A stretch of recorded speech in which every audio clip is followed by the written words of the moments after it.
mission, and there's a lot of different missions, and if we share our missions with each other, it's just it makes for better days. I 100% agree, man. This is actually been a big pep talk for me, just sitting here listening to you guys talk, so I really appreciate that. But I do have a couple more questions. Talk to me about the idea and what that board is right there that says blessings on it. All right. Well, I'm going to talk about that because that was my thing. If you don't mind, I'm going to take the reins on that. I'll just say, it started off with just an idea again. Like, that's all of our ideas, because we like to throw them around, and we like to talk about things, and that's how we get to it. And then little idea, and then one person bought somebody else's meal, and then I've worked at other restaurants before. Occasionally you'd be like, oh, they want to pick up their tab. Oh, that's really sweet. But here it seemed it happened a lot. People are always like, let me get that. Is that a veteran? Let me get that one. Or every day you basically have. I actually had one table the other day that they were sitting apart. They were neighbors, and he was like, hey, I want to pay for her meal over there. I'm like, okay, cool. I'll be quiet about it. And then one of her, she's like, hey, I want to pay for his meal. I'm like, okay. And then so I did it that way, and it was hilarious. It was I've never had that happen before, but they were cracking up. That's cool. And so who ended up paying? Was the first one to the cash register? No, they paid for each other. I didn't say anything. I let her pay for him, and he paid for her. And then at the end, they were like, "What?"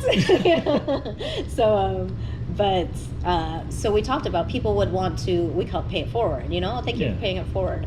And we thought, you know what, we should do something, and kind of, so I found this board at Hobby Lobby, and it just perfect. It says count your blessings. And we people, they want to donate, they give us money. Sometimes they say, I want to leave this for a veteran, or sometimes they're specific.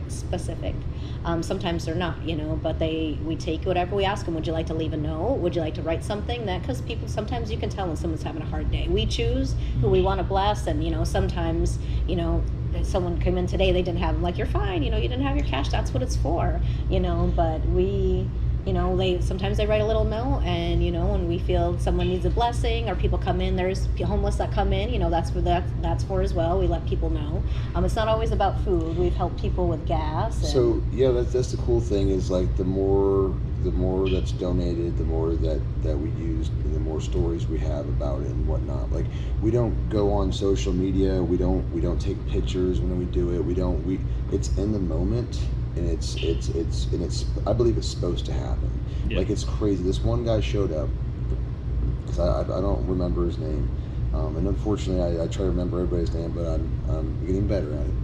But he lived in Umatilla, and he was working in Astatula. He just got the job at one of the plants out there, and he was coming through, and I don't know because I believe I saw him in here, so I don't know if he knew that we had something like that, but he asked me if he could work for an hour at least to get like $8 to $10 or something, work for an hour so he can get some gas money to go to work, since he just got this position. He was kind of struggling a little bit. And right before he showed up and asked me that, which was like, because normally I wouldn't even be here. I think we came back for something, or I don't know what it was, but it was like 5, 6 o'clock at night, so normally we're not even here. But before he got here, I was doing a walk around, just checking things, and I saw this wasp nest out by the handicap area. And it's like, it was the size of my fist, because it's been a while since I double checked everything, so that's what I did. And I was like, man, that's, we got to take care of that. And then less than 10, 20 minutes later, he showed up, and he was like, can I do that? I was like, well, there's this thing out here, can you take care of it for me? And within 5-10 minutes, it was done. So he got rid of the nest, and then he was square. He asked for $10. I gave him $20. I gave him $10 for gas, and I gave him $20 towards food or whatever he needed, or whatever, because that's what it's like. I don't care. It's not about the money, it's about the mission. It's not about and I'm always going to say that, because you can't go out of this world with all this belongings and all these accessories and all that. You can go out of this world with a beautiful soul, though. Just like my pin on my hat, it says all men are cremated equal. You're not going to take it with you. It doesn't matter how much you have. Big, right? Yeah. But trying to build on my soul and trying to help other people out in life and just be a genuinely good person, goodwill, and let's just help each other out. Why are we hurting each other? Let's help each other, type of stuff. And it's just huge. We're just building a culture. I guess it's like a culture in here, like a type of culture within our guests and our community members and our veteran community members, and also within our teammates and everything else. So I mean, we have a very short man team, and we're very on point with a lot of things. Like our prep guy, there's only one guy that does prep for us really, and he's like rocking it out. You know, everything's to certain specs and standards, and it's what we need, and you know. And it's very by the books here. He is very meticulous. There is no room for error. A lot of times she says, I didn't sign up for this, but you know, and I don't think I signed up for either. I think it was written in and we had to do it. Yeah. So because he says this is like the military boss. I didn't join the military. Well, I didn't know it was going to be like this. It's really like nothing's my way or her way. It's just Combat Cafe's way. Because we've taken the shell and then we've just adjusted to it. And every week we're making adjustments to kind of, you know, help expedite things or kind of help make things flow a lot easier. And it's huge. Like, you know, like for instance, on our counter there, there was a command sergeant major, retired Army. He comes in here. His name's Sean. He's an awesome guy. He was like, can I make you these paper towel holders? And I'm like, yeah, sure, why not? And then because he's doing this woodworking thing, he was that's like his therapy. And that's what he was into. I was like, yeah, man, that's awesome. And then yesterday there was this one lady sitting at the counter right here, and then she put the menu up there, and I was like, holy cow, that's where it's supposed to go.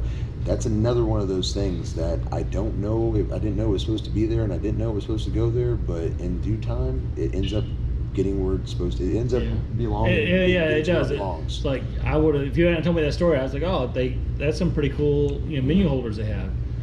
But they're not. They're really cool paper towel holders that turned into menu holders, but they fit perfectly. It's not obviously big old menus, those giant menus. But yeah, just little things like that. All these stories add up. There's just tons and tons of stories, and they're good stories. Thing is more. I mean, we're not really drinkers. I mean, he bartended a little and you realize that was not for you. You know, I mean, obviously when you deal with PTSD and, you know, certain things like that, alcohol is not the best option. You know, we didn't feel right, you know, like having a place that served that kind of stuff. And we're like, you know, his thing was, let's have breakfast. Let's start everyone with a good day. You know, every breakfast is, you know, first meal of the day. That's, you know, if you come in, we want you to have a great day. You know, like I appreciate like other groups like the VFWs or, you know, the American Legions and everything. And, you know, I've been invited. I just haven't gone because I've been focused on my mission. And it's like, and I believe like this can be just like their group, you know, but like going there, last time I went to their, one of those places, like just drinking and smoking and like. And there's nothing wrong with that. There's nothing wrong with that at all. I mean, if that's what you want to do, that's what you want to do. So, I mean, you know, we don't judge. We're very unbiased to an extreme level. We definitely, yeah. So we have drank and we have smoked, so it's not like we're straight edge or anything, you know. But yeah, for it's me, just not our vision. For me, yeah, it's not part of the plan now. So we get a lot, just like in the military, we get a lot more done before 9 than most people do all day. So yeah. So to roll back around to the cafe, what's the best thing on the menu? It's a great question. It depends if you're talking about breakfast or lunch, I suppose. We already had that conversation. So yeah, so I would say if you're looking at breakfast, I would say that maybe the BFO. I would have said the same. Or because that's one of our best sellers, the big friendly omelet. We'll just say BFO. You can that's the children's version of that. Yep. We're like, what are we gonna call this thing? Because you know a lot of our stuff is geared towards, you know, we have a grunt, we have a mortar mount, I have a Hawkeye because of MASH, you know, different things, and we're like, what are we gonna call this? And we're like, well, it's a big effing omelet, so BFO, there you go. And what was funny was at the very beginning when we first opened, the ladies across the street, the hairdressers, they like to come in, and they were like, oh, we were inside and we were talking about, what's this mean? This guy means something, you know, we had FOB, so they looked up FOB, okay, forward operating base. What's BFO? We were on our phones looking it up, and I had to tell her, okay, well, it actually stands for this, and they thought it was really funny. So that's very popular. That's an omelet with everything in it, covered with sausage gravy, your choice of hash browns, home fries, or grits, and toaster biscuit. We have SOS. SOS is very important. Not many people carry SOS. And so that's our SOS is important because it's also Vinny's SOS. He really enjoyed it, and can I show? Will we grab that book behind you if you don't mind? I got you. We have a. It's hard to find SOS anywhere outside of a military installation. It's even hard to find there nowadays. So I'll tell you about Vinny for a moment because he was very special to us, but his picture will all fall out. I gotta tape him in the spot. Vinny was a customer that I used to serve at the last 2 restaurants that I worked at, and he loved SOS. And this is Vinny. Okay. He was a great guy. Oh, there we go. That's fine. But he just take it out. I know. I'm so sorry. There you go. he would come every day with his son, and he would always have SOS. And I told him, when we open our own place, I'm gonna name the SOS after you. And I'm sure everyone was like, okay, Beth. And that's what we did. And we had been so blessed by him and his son, because his son comes in, and Vinny passed away on actually Pearl Harbor Day in 2018. Mm-hmm. So he came. He was. Pretty sure they were probably here the first day. We opened in May, and he passed away in December, so he was able to be here. He came in and a few times, and he was pretty sick by that time. He was just getting older, and actually him and I were in the hospital one time next to each other in the emergency room. I had, right after we opened it, like 4 months later, I had kidney cancer, and I lost a kidney. And just by chance, one time I was in the emergency room, he was right next to me. And it's so funny because he's just, hello, darling. That's what always like so sweet with ladies. And he had all those nurses wrapped around his finger. And so he passed away on Pearl Harbor Day, and his son comes in honor of him. He'll come in, and one time he paid for like 20 SOSs. So anyone who bought SOS over the next 20 times, they had their meal paid for free. And then on his dad's anniversary of his death this past year in 2019, he came in and he paid for meals from 6 a.m. till about 12 p.m. He paid, it was $1,300 that he paid it forward. And so it's amazing, everything was taken care of, and it was awesome. We had a little paper written about him, and we just said, we're glad that you came here at this time, and it's a blessing to, have you here, and we're thankful. And the other commercial they heard about or whatnot, and then there was like another story or another news source or a couple different news sources that picked it up in like South Florida and it was on the front page of the paper, and so that was cool. You got a little bit. It's not about the recognition, like we didn't tell anybody. They were just blessed when you came in. What's awesome is like just being able to honor him while he was here and serve him again while he's here, and then on the way out, I believe that he was in a better place mentally by us being here. I hope so, because that's what we want. Like Sergeant Greco used to say, life is a kitchen timer. When you're born, it starts, and at some point in time, it's gonna go. It's gonna go out. So living like that and serving like that. Like if everybody would just stay focused on being positive and helping each other out, then I believe the world can be a better place. And then we do that in different ways, and we try to do our best every day. And it all starts with the first meal of the day is huge for us. So, and we just, I don't know, every revolution begins with breakfast. That's our slogan. Is our slogan. Well, I can't think of a better way to wrap up this interview than what you just said. That was pretty awesome. So again, thank you both for this. Shelly. And I want to say thank you to you too. And like I've said this before to you, obviously it wasn't on camera, but a lot of times, she's great because she knows he'll probably make me tear up. Like veterans get a lot of support, but the support people of veterans, wives, husbands, whatever they are, they don't get a lot of support. So it's really good to have other people and meeting other people that know what you're going through, and what you deal with, because it's not easy. They thankfully now, mental illness and PTSD and all those struggles, it's more mainstream and everyone's more accepting now than what it was. But there's also the other side of there's the family, because it doesn't just affect him, it affects everyone down the line. Absolutely. We have 5 children, so there's 7 people in a family that are affected by PTSD, and that's the true reality of it, and that's the reality of this place. You might come in and it might be a great day, you might come in and it might be having a bad day, but if you can work with that and understand and and be accepting and say, hey, I know he's having a trigger, he's having a PTSD moment, I'll just be patient and it'll blow over. And that's what we're thankful for. If people can come in and just realize we're not.